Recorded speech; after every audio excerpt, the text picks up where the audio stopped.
पार्वती प्रियपुत्राय पूर्वा सन्ध्या प्रवर्तते। उत्तिष्ठ गजराज्यास्य कर्तव्यं लोकपालनम्। उत्तिष्ठोत्तिष्ठ विघ्नेश उत्तिष्ठ गणनायक। उत्तिष्ठ गिरिजापुत्रा जगतां मङ्गलं कुरु।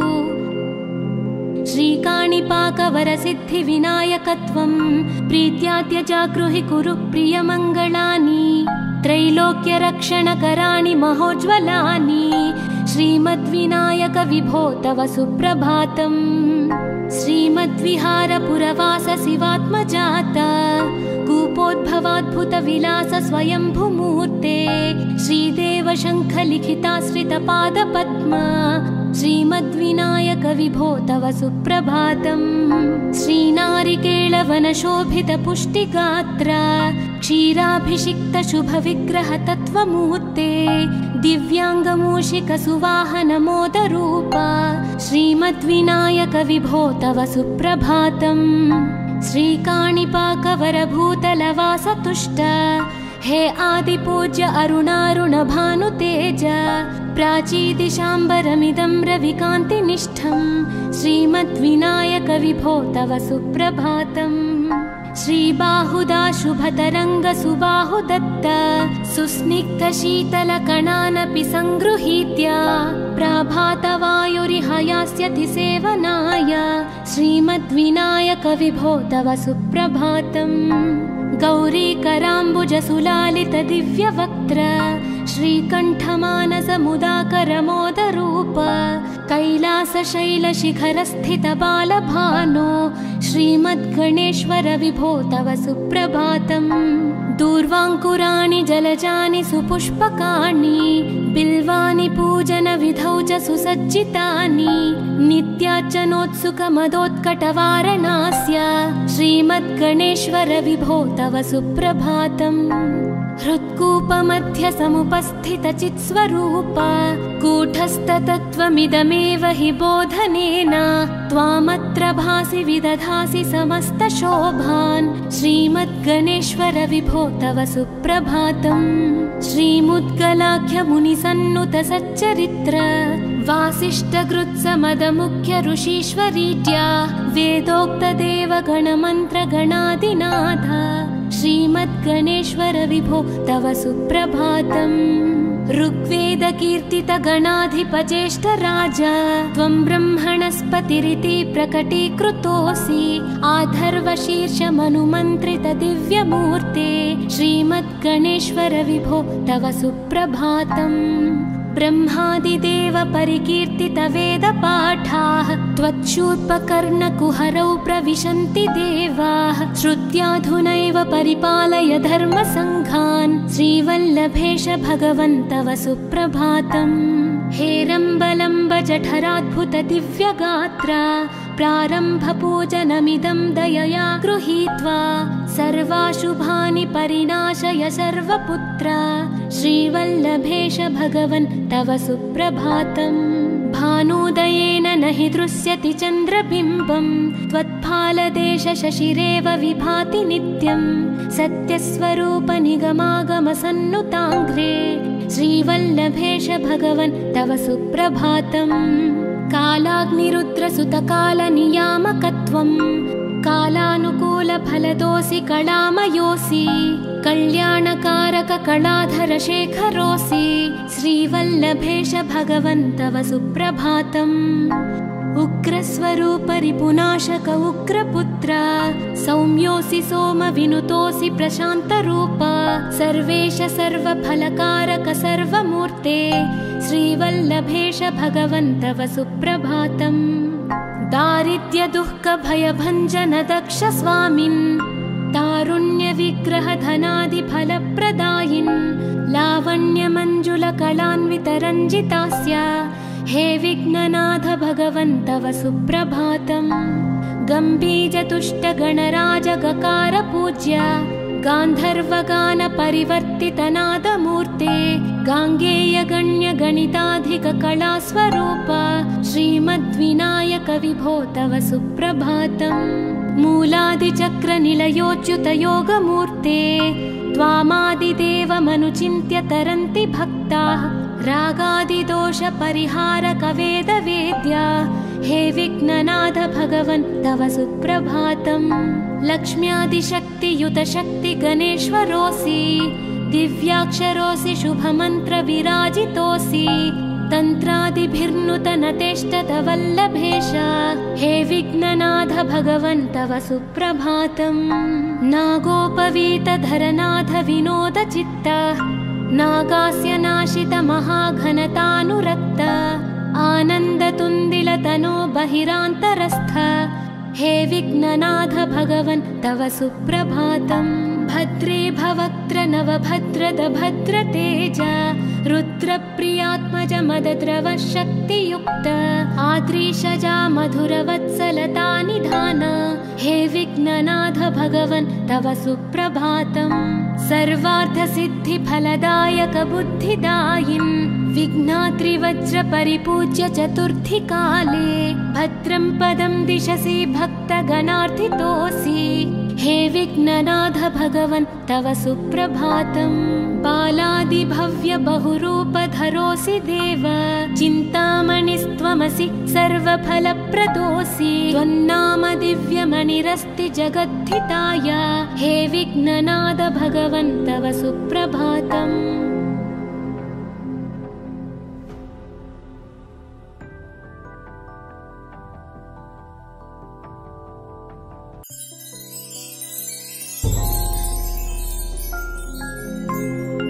पार्वती प्रियपुत्राय पूर्वा सन्ध्या प्रवर्तते उत्तिष्ठ गजराज्यास्य कर्तव्यं लोकपालनम्।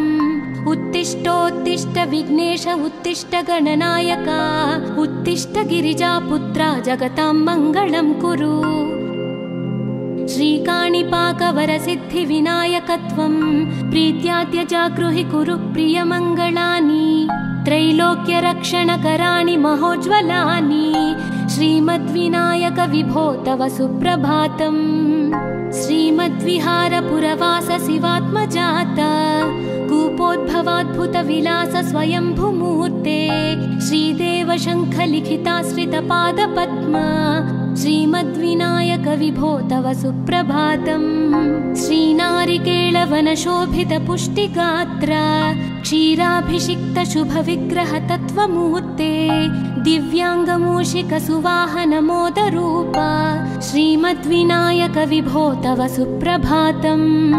श्रीकाणिपाकवरभूतलवासतुष्ट हे आदिपूज्य अरुणारुणभानुतेज प्राचीदिशाम्बरमिदं रविकान्तिनिष्ठं श्रीमद्विनायक विभो तव सुप्रभातम्। श्रीबाहुदा शुभतरङ्ग सुबाहुदत्त सुस्निग्धशीतलकणानपि सङ्गृहीत्य प्राभातवायुरिह यास्यति सेवनाय श्रीमद्विनायक विभो तव सुप्रभातम्। गौरीकराम्बुजसुलालित दिव्यवक्त्र श्रीकण्ठमानसमुदाकरमोदरूप कैलासशैलशिखरस्थित बालभानो श्रीमद्गणेश्वर विभो तव सुप्रभातम्।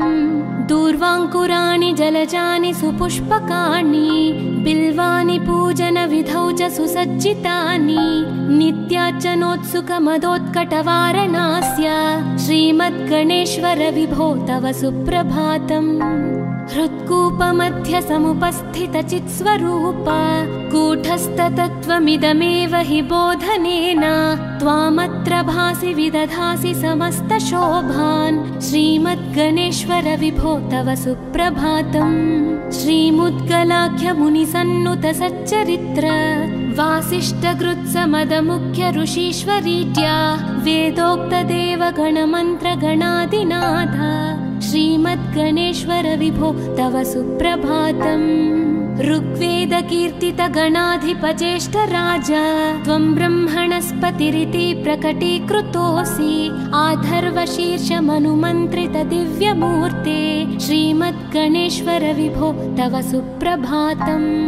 ब्रह्मादिदेव परिकीर्तित वेदपाठाः त्वच्छूर्पकर्णकुहरौ प्रविशन्ति देवाः श्रुत्याधुनैव परिपालय धर्मसङ्घान् श्रीवल्लभेश भगवन् तव सुप्रभातम् हेरम्बलम्ब जठराद्भुत दिव्यगात्रा प्रारम्भपूजनमिदं दयया गृहीत्वा सर्वाशुभानि परिणाशय सर्वपुत्रा श्रीवल्लभेश भगवन् तव सुप्रभातम् भानुदयेन न हि दृश्यति चन्द्रबिम्बं त्वत्फालदेश शशिरेव विभाति नित्यं सत्यस्वरूप निगमागमसन्नुताङ्घ्रे श्रीवल्लभेश भगवन् तव सुप्रभातम् कालाग्निरुद्रसुतकालनियामकत्वं कालानुकूलफलदोऽसि कलामयोऽसि कल्याणकारक कलाधर शेखरोऽसि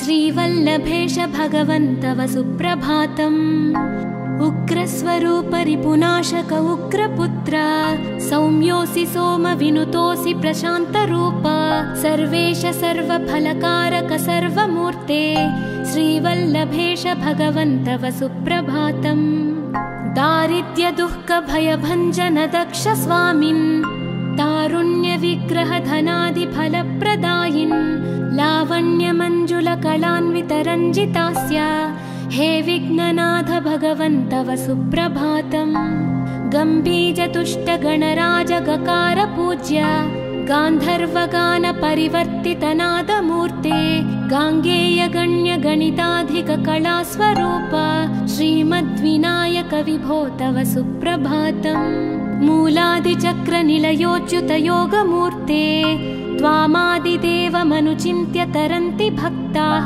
रागादिदोष परिहारक वेदवेद्या हे विघ्ननाथ भगवन् तव सुप्रभातम् लक्ष्म्यादिशक्तियुत शक्ति गणेश्वरोऽसि दिव्याक्षरोऽसि शुभमन्त्र विराजितोऽसि तन्त्रादिभिर्नुत नतेष्टत वल्लभेश हे विघ्ननाथ भगवन् तव सुप्रभातम् नागोपवीत धरनाथ विनोद चित्त नागास्य नाशित महाघनतानुरक्त आनन्दतुन्दिल तनो बहिरान्तरस्थ हे विघ्ननाथ भगवन् तव सुप्रभातम् भद्रे भवक्त्र नवभद्रद भद्रतेज रुद्रप्रियात्मज मदद्रव शक्तियुक्त आद्रीशजा मधुरवत्सलता निधान हे विघ्ननाथ भगवन् तव सुप्रभातम् सर्वार्थसिद्धिफलदायक बुद्धिदायिन्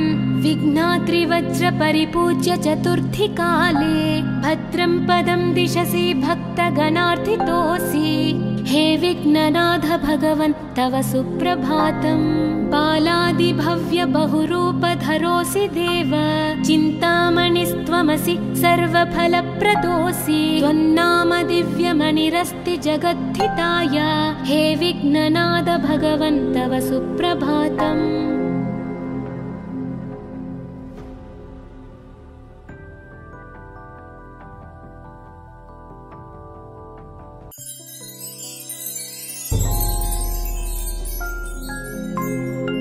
पार्वती प्रियपुत्राय पूर्वा सन्ध्या प्रवर्तते उत्तिष्ठ गजराज्यस्य कर्तव्यं लोकपालनम् उत्तिष्ठोत्तिष्ठ विघ्नेश उत्तिष्ठ गणनायक उत्तिष्ठ गिरिजापुत्रा जगतां मङ्गलं कुरु श्रीकाणिपाकवरसिद्धिविनायकत्वं प्रीत्याद्य जागृहि कुरु प्रियमङ्गलानि त्रैलोक्यरक्षणकराणि महोज्ज्वलानि श्रीमद्विनायक विभो तव सुप्रभातम् श्रीमद्विहारपुरवास शिवात्मजात कूपोद्भवाद्भुत विलास स्वयंभुमूर्ते श्रीदेव शङ्ख लिखिताश्रित पादपद्म श्रीमद्विनायक विभो तव सुप्रभातम् श्रीनारिकेळवन शोभित पुष्टिगात्र क्षीराभिषिक्त शुभ विग्रह तत्वमूर्ते दिव्यांगमूषिक सुवाहन मोदरूप श्रीमद्विनायक विभो तव सुप्रभातम् श्रीकाणिपाकवरभूतलवास तुष्ट हे आदिपूज्य अरुणारुण भानुतेज प्राचीदिशाम्बरमिदं रविकान्तिनिष्ठं श्रीमद्विनायक विभो तव सुप्रभातम् श्रीबाहुदाशुभतरङ्गसुबाहुदत्त सुस्निग्धशीतलकणानपि सङ्गृहीत्य प्राभातवायुरिहयास्यति सेवनाय श्रीमद्विनायक विभो तव सुप्रभातम् गौरीकराम्बुजसुलालितदिव्यवक्त्र श्रीकण्ठमानसमुदाकरमोदरूप कैलासशैलशिखरस्थितबालभानो श्रीमद्गणेश्वर विभो तव सुप्रभातम् दूर्वाङ्कुराणि जलजानि सुपुष्पकाणि बिल्वानि पूजनविधौ च सुसज्जितानि नित्यार्चनोत्सुकमदोत्कटवारणास्य श्रीमद्गणेश्वर विभो तव सुप्रभातम् हृत्कूपमध्य समुपस्थितचित्स्वरूप कूटस्थतत्त्वमिदमेव हि बोधनेन त्वामत्र भासि विदधासि समस्तशोभान् श्रीमद्गणेश्वर विभो तव सुप्रभातम् श्रीमुद्गलाख्यमुनिसन्नुत सच्चरित्र वासिष्ठकृत्समदमुख्य ऋषीश्वरीत्या वेदोक्तदेवगणमन्त्रगणादिनाथ श्रीमद्गणेश्वर विभो तव सुप्रभातम् ऋग्वेदकीर्तितगणाधिपचेष्टराज त्वं ब्रह्मणस्पतिरिति प्रकटीकृतोऽसि आधर्वशीर्षमनुमन्त्रितदिव्यमूर्ते श्रीमद्गणेश्वर विभो तव सुप्रभातम् ब्रह्मादिदेव परिकीर्तितवेदपाठाः त्वच्छूर्पकर्णकुहरौ प्रविशन्ति देवाः श्रुत्याधुनैव परिपालय धर्मसङ्घान् श्रीवल्लभेश भगवन् तव सुप्रभातम् हेरम्बलम्ब जठराद्भुत दिव्यगात्र प्रारम्भपूजनमिदं दयया गृहीत्वा सर्वाशुभानि परिणाशय सर्वपुत्र श्रीवल्लभेश भगवन् तव सुप्रभातम् भानुदयेन न हि दृश्यति चन्द्रबिम्बं त्वत्फालदेश शशिरेव विभाति नित्यं सत्यस्वरूप निगमागमसन्नुताङ्घ्रे श्रीवल्लभेश भगवन् तव सुप्रभातम् कालाग्निरुद्रसुतकालनियामकत्वम् कालानुकूलफलदोऽसि कलामयोऽसि कल्याणकारक कलाधरशेखरोऽसि श्रीवल्लभेश भगवन् तव सुप्रभातम् उग्रस्वरूप रिपुनाशक उग्रपुत्र सौम्योऽसि सोमविनुतोऽसि प्रशान्तरूप सर्वेश सर्वफलकारक सर्वमूर्ते श्रीवल्लभेश भगवन् तव सुप्रभातम् दारिद्र्यदुःखभयभञ्जन दक्ष स्वामिन् तारुण्यविग्रहधनादिफलप्रदायिन् लावण्यमञ्जुलकलान्वितरञ्जितास्य हे विघ्ननाथ भगवन् तव सुप्रभातम् गम्भीजतुष्टगणराजगकार पूज्य गान्धर्वगानपरिवर्तितनादमूर्ते गाङ्गेयगण्यगणिताधिककलास्वरूप श्रीमद्विनायक विभो तव सुप्रभातम् मूलादिचक्रनिलयोच्युतयोगमूर्ते त्वामादिदेवमनुचिन्त्य तरन्ति भक्ताः रागादिदोषपरिहारकवेदवेद्या हे विघ्ननाथ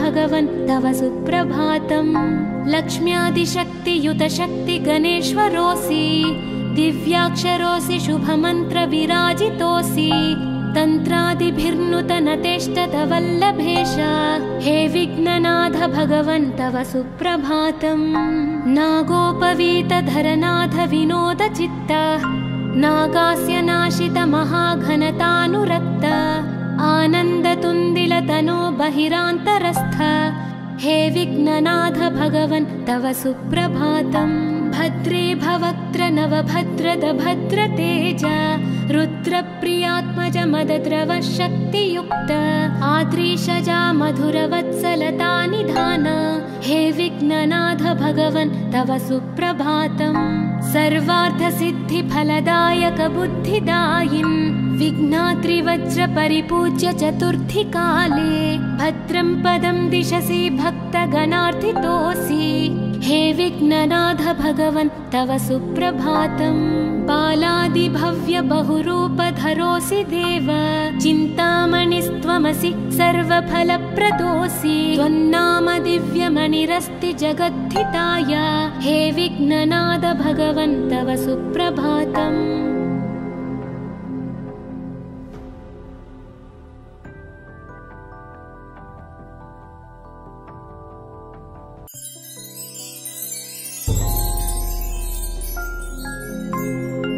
पार्वती प्रियपुत्राय पूर्वा सन्ध्या प्रवर्तते उत्तिष्ठ गजराज्यस्य कर्तव्यं लोकपालनम् उत्तिष्ठोत्तिष्ठ विघ्नेश उत्तिष्ठ गणनायक उत्तिष्ठ गिरिजापुत्रा जगतां मङ्गलं कुरु श्रीकाणिपाकवरसिद्धिविनायकत्वं प्रीत्याद्य जागृहि कुरु प्रियमङ्गलानि त्रैलोक्यरक्षणकराणि महोज्ज्वलानि श्रीमद्विनायक विभो तव सुप्रभातम् श्रीमद्विहारपुरवास शिवात्मजात कूपोद्भवाद्भुतविलास स्वयंभुमूर्ते श्रीदेव शङ्खलिखिताश्रितपादपद्मा श्रीमद्विनायक विभो तव सुप्रभातम् श्रीनारिकेळवनशोभितपुष्टिगात्र क्षीराभिषिक्त शुभविग्रह तत्त्वमूर्ते दिव्याङ्गमूषिक सुवाहन मोदरूप श्रीमद्विनायक विभो तव सुप्रभातम् श्रीकाणिपाकवरभूतलवास तुष्ट हे आदिपूज्य अरुणारुण भानुतेज प्राचीदिशाम्बरमिदं रविकान्तिनिष्ठं श्रीमद्विनायक विभो तव सुप्रभातम् श्रीबाहुदा शुभतरङ्ग सुबाहुदत्त सुस्निग्ध शीतलकणानपि सङ्गृहीत्य प्राभातवायुरिह यास्यति सेवनाय श्रीमद्विनायक विभो तव सुप्रभातम् गौरीकराम्बुज सुलालित दिव्यवक्त्र श्रीकण्ठमानसमुदाकर मोदरूप कैलासशैलशिखरस्थित बालभानो श्रीमद्गणेश्वर विभो तव सुप्रभातम् दूर्वाङ्कुराणि जलजानि सुपुष्पकाणि बिल्वानि पूजनविधौ च सुसज्जितानि नित्यार्चनोत्सुकमदोत्कटवारणास्य श्रीमद्गणेश्वर विभो तव सुप्रभातम् हृत्कूपमध्य समुपस्थितचित्स्वरूप कूटस्थतत्त्वमिदमेव हि बोधनेन त्वामत्र भासि विदधासि समस्तशोभान् श्रीमद्गणेश्वर विभो तव सुप्रभातम् श्रीमुद्गलाख्यमुनिसन्नुत सच्चरित्र वासिष्ठकृत्समदमुख्य ऋषीश्वरीत्या वेदोक्तदेवगणमन्त्रगणादिनाथ श्रीमद्गणेश्वर विभो तव सुप्रभातम् ऋग्वेदकीर्तितगणाधिपज्येष्ठ राजा त्वं ब्रह्मणस्पतिरिति प्रकटीकृतोऽसि आधर्वशीर्षमनुमन्त्रित दिव्यमूर्ते श्रीमद्गणेश्वर विभो तव सुप्रभातम् ब्रह्मादिदेव परिकीर्तित वेदपाठाः त्वच्छूर्पकर्णकुहरौ प्रविशन्ति देवाः श्रुत्याधुनैव परिपालय धर्मसङ्घान् श्रीवल्लभेश भगवन् तव सुप्रभातम् हेरम्बलम्ब जठराद्भुत दिव्यगात्र प्रारम्भपूजनमिदं दयया गृहीत्वा सर्वाशुभानि परिणाशय सर्वपुत्र श्रीवल्लभेश भगवन् तव सुप्रभातम् भानुदयेन न हि दृश्यति चन्द्रबिम्बं त्वत्फालदेश शशिरेव विभाति नित्यं सत्यस्वरूप निगमागम सन्नुताङ्घ्रे श्रीवल्लभेश भगवन् तव सुप्रभातम् कालाग्निरुद्रसुतकालनियामकत्वं कालानुकूलफलदोऽसि कलामयोऽसि कल्याणकारक कलाधर शेखरोऽसि श्रीवल्लभेश भगवन् तव सुप्रभातम् उग्रस्वरूप रिपुनाशक उग्रपुत्र सौम्योऽसि सोमविनुतोऽसि प्रशान्तरूप सर्वेश सर्वफलकारक सर्वमूर्ते श्रीवल्लभेश भगवन् तव सुप्रभातम् दारिद्र्य दुःख भयभञ्जन दक्ष स्वामिन् तारुण्यविग्रहधनादिफलप्रदायिन् लावण्यमञ्जुलकलान्वितरञ्जितास्य हे विघ्ननाथ भगवन् तव सुप्रभातम्। गम्भीजतुष्टगणराजगकार पूज्य गान्धर्वगानपरिवर्तितनादमूर्ते गाङ्गेयगण्यगणिताधिककलास्वरूप श्रीमद्विनायक विभो तव सुप्रभातम्। मूलादिचक्रनिलयोच्युतयोगमूर्ते त्वामादिदेवमनुचिन्त्य तरन्ति भक्ताः रागादिदोषपरिहारकवेदवेद्या हे विघ्ननाथ भगवन् तव सुप्रभातम्। लक्ष्म्यादिशक्तियुतशक्तिगणेश्वरोऽसि दिव्याक्षरोऽसि शुभमन्त्रविराजितोऽसि तन्त्रादिभिर्नुतनतेष्टतवल्लभेश हे विघ्ननाथ भगवन् तव सुप्रभातम्। नागोपवीतधरनाथ विनोदचित्त नागास्य नाशित महाघनतानुरक्त आनन्दतुन्दिलतनो बहिरान्तरस्थ हे विघ्ननाथ भगवन् तव सुप्रभातम्। भद्रे भवक्त्र नवभद्रद भद्रतेज रुद्रप्रियात्मज मदद्रव शक्तियुक्त आद्रीशजा मधुरवत्सलता निधान हे विघ्ननाथ भगवन् तव सुप्रभातम्। सर्वार्थसिद्धिफलदायक बुद्धिदायिन् विघ्नात्रिवज्रपरिपूज्य चतुर्थी काले भद्रं पदं दिशसि भक्तगणार्थितोऽसि हे विघ्ननाथ भगवन् तव सुप्रभातम्।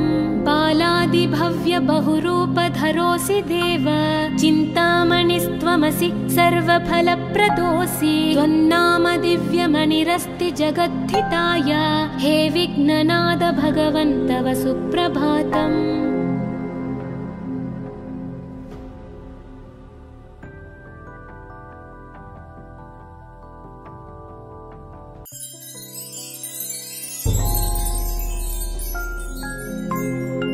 पार्वती प्रियपुत्राय पूर्वा सन्ध्या प्रवर्तते उत्तिष्ठ गजराज्यस्य कर्तव्यं लोकपालनम्। उत्तिष्ठोत्तिष्ठ विघ्नेश उत्तिष्ठ गणनायक उत्तिष्ठ गिरिजापुत्रा जगतां मङ्गलं कुरु। श्रीकाणिपाकवरसिद्धिविनायकत्वं प्रीत्याद्य जागृहि कुरु प्रियमङ्गलानि त्रैलोक्यरक्षणकराणि महोज्ज्वलानि श्रीमद्विनायक विभो तव सुप्रभातम्। श्रीमद्विहारपुरवास शिवात्मजात कूपोद्भवाद्भुतविलास स्वयंभुमूर्ते श्रीदेव शङ्खलिखिताश्रितपादपद्म श्रीमद्विनायक विभो तव सुप्रभातम्। श्रीनारिकेळवनशोभितपुष्टिगात्र क्षीराभिषिक्त शुभविग्रह तत्त्वमूर्ते दिव्याङ्गमूषिकसुवाहनमोदरूप श्रीमद्विनायक विभो तव सुप्रभातम्। श्रीकाणिपाकवरभूतलवासतुष्ट हे आदिपूज्य अरुणारुणभानुतेज प्राचीदिशाम्बरमिदं रविकान्तिनिष्ठं श्रीमद्विनायक विभो तव सुप्रभातम्।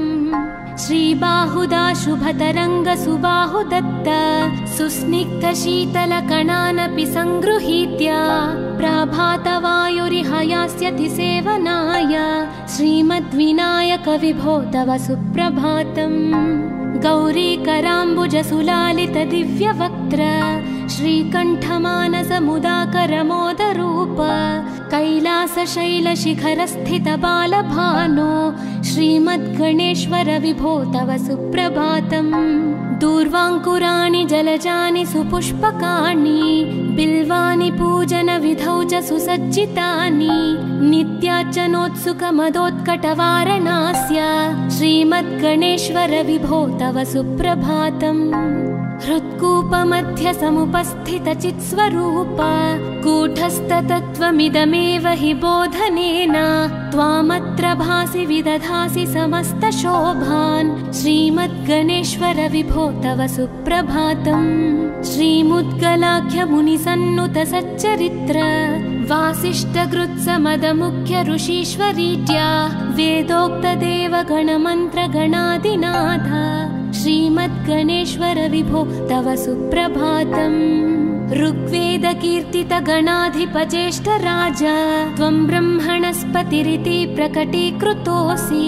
आधर्वशीर्षमनुमन्त्रित दिव्यमूर्ते श्रीमद्गणेश्वर विभो तव सुप्रभातम्। ब्रह्मादिदेव परिकीर्तित वेदपाठाः त्वच्छूर्पकर्णकुहरौ प्रविशन्ति देवाः। श्रुत्याधुनैव परिपालय धर्मसङ्घान् श्रीवल्लभेश भगवन् तव सुप्रभातम्। हेरम्बलम्ब जठराद्भुत दिव्यगात्रा प्रारम्भपूजनमिदं दयया गृहीत्वा सर्वाशुभानि परिणाशय सर्वपुत्रा श्रीवल्लभेश भगवन् तव सुप्रभातम्। भानुदयेन न हि दृश्यति चन्द्रबिम्बम् त्वत्फालदेश शशिरेव विभाति नित्यम्। सत्यस्वरूप निगमागम सन्नुताङ्घ्रे श्रीवल्लभेश भगवन् तव सुप्रभातम्। कालाग्निरुद्रसुतकालनियामकत्वम् कालानुकूलफलदोऽसि कलामयोऽसि। कल्याणकारक कलाधर शेखरोऽसि श्रीवल्लभेश भगवन् तव सुप्रभातम्।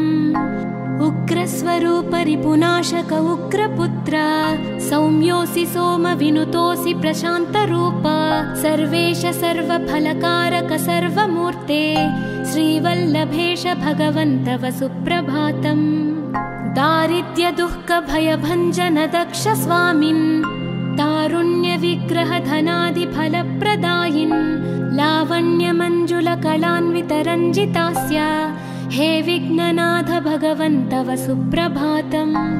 गम्भीर तुष्ट गणराज गकार पूज्य गान्धर्वगान परिवर्तित नादमूर्ते गाङ्गेय गण्य गणिताधिक कलास्वरूप श्रीमद्विनायक विभो तव सुप्रभातम्। मूलादिचक्र निलयोच्युत योगमूर्ते त्वामादिदेवमनुचिन्त्य तरन्ति भक्ताः। रागादिदोष परिहारक वेदवेद्या हे विघ्ननाथ भगवन् तव सुप्रभातम्। लक्ष्म्यादिशक्तियुत शक्ति गणेश्वरोऽसि दिव्याक्षरोऽसि शुभमन्त्र विराजितोऽसि। तन्त्रादिभिर्नुत नतेष्टत वल्लभेश हे विघ्ननाथ भगवन् तव सुप्रभातम्। नागोपवीत धरनाथ विनोद चित्त नागास्य नाशित महाघनतानुरक्त। आनन्दतुन्दिल तनो बहिरान्तरस्थ हे विघ्ननाथ भगवन् तव सुप्रभातम्। भद्रे भवक्त्र नवभद्रद भद्रतेज रुद्रप्रियात्मज मदद्रव शक्तियुक्त। आद्रीशजा मधुरवत्सलता निधान हे विघ्ननाथ भगवन् तव सुप्रभातम्। सर्वार्थसिद्धिफलदायक बुद्धिदायिन् विघ्नात्रिवज्र परिपूज्य चतुर्थी काले भद्रं पदं दिशसि भक्तगणार्थितोऽसि हे विघ्ननाथ भगवन् तव सुप्रभातम्। बालादिभव्य बहुरूपधरोऽसि देव चिन्तामणिस्त्वमसि सर्वफलप्रदोऽसि। त्वन्नाम दिव्यमणिरस्ति जगद्धिताय हे विघ्ननाथ भगवन् तव सुप्रभातम्।